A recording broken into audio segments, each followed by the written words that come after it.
This is Ripo, and this is Practical Plamo. Hey guys, this is Ripo with another episode of Practical Plamo, and we're going back to basics here, and we'll be talking about modeling tools. And the first thing that you must know is that tools are divided into two major groups. There's your building tools and your painting tools. And with this episode, we'll be talking about building tools first. Okay, we'll be talking about what you need the most when you start building gunpla or other plastic model kits.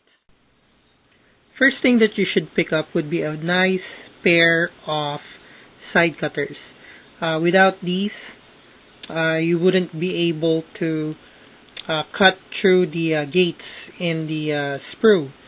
Now, when I started building gunpla and other model kits, I used to use a pair of nail cutters, but that only worked for about a couple of kits, and then I decided to buy these, and these work great. I'm telling you, okay. Cutters would do fine. Modeling knives would do fine for cutting out the parts, but there's nothing that beats a nice pair of side cutters. Okay, do specify that. If you notice, the tip of the side cutters are different from other cutters because they are slightly bent at an angle. This actually helps you in cutting those little gates that join the parts on the sprue. So yeah, get yourselves a pair of these. Okay, so we'll put this there. Next thing that you should be getting would be a nice modeling knife. Alright, I have one here. If you notice, the body is pen shaped so that you can handle it easily. And if you notice, the blade is not that thick compared to cutter blades. Now, what you do with this is that after you cut the parts with the side cutter, the modeling knife takes care of the nubs and the flashes that are left after that process. Alright? So, aside from that, the modeling knife is also a handy tool for general cutting purposes. For excess stubs or whatever that you may need to cut in your gunpla or plastic model kit. All right, now after getting yourself a hobby knife, get yourself a couple of pair of tweezers. What I have here would be a wide one, a broad one for general, for picking up small parts after I cut them from the sprue, if I need them be. And one that has an angled and thin tip. I don't know what exactly this is called, but I use this to apply decals and stickers onto the gunpla during assembly, right? So those are another couple of essential tools. Let's put them there. Almost forgot the general purpose cutter blade. As you can see here, make sure that you get one with safety lock, so that you won't have to worry about the blade slipping in and out of the case, right? And get one that that you can easily hold with your hand, like so. Right? I have big hands, so I need a bigger cutter. Right? So there goes. Okay, then get yourself a nice cutting mat. In my case, I have a pocket cutting mat. This one is quite small. It's not a very wide one, but it serves its purpose. I have this so that I can bring it along anywhere whenever I need to go out at some other person's place. for group builds or something like that. But we can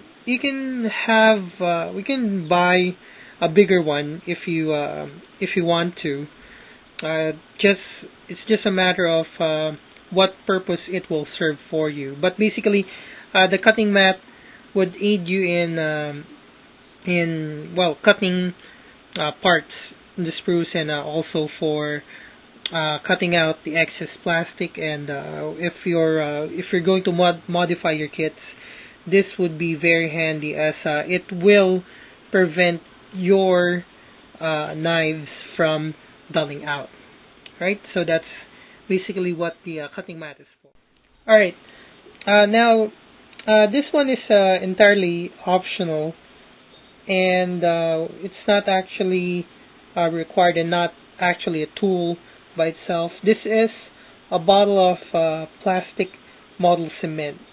Now, most Gundam plastic models and other mecha model kits are snap fit models. So you get a peg and a hole in each corresponding part, and all you have to do is to snap those parts together. That's why it's called a snap fit kit. But for advanced modelers and for those builders who want to have a little extra stability with their models, and if you want no seam finish on your limbs, for example in the arms or in the legs or even in the head, you should get a bottle of this. This would last long. This bottle is actually, I haven't had it halfway yet, and it has served around, I think, around 144 scale model kits already. So it's a good investment if you want to have that extra stability for your kits. Okay. So there you have it, all the basic tools and supplies that you need for your gunpla or plastic model kits. Many other modelers would recommend more tools, more basic tools, and more supplies. But for me, this whole set works. Okay. Now, I almost forgot to tell you, but this is entirely optional. All right. For holding parts, I use small plastic containers like these. All right. So you should get some, or you can just recycle some old plastic cups or ice cream cups for this purpose. And also, don't forget to get a modest toolbox to put all your tools away. Right? I'm not going to show you my toolbox, as it's quite big. All right. So with this, I'll be discussing painting tools next time, and another episode we'll see modification tools. So with that, thank you for watching Practical Plamo.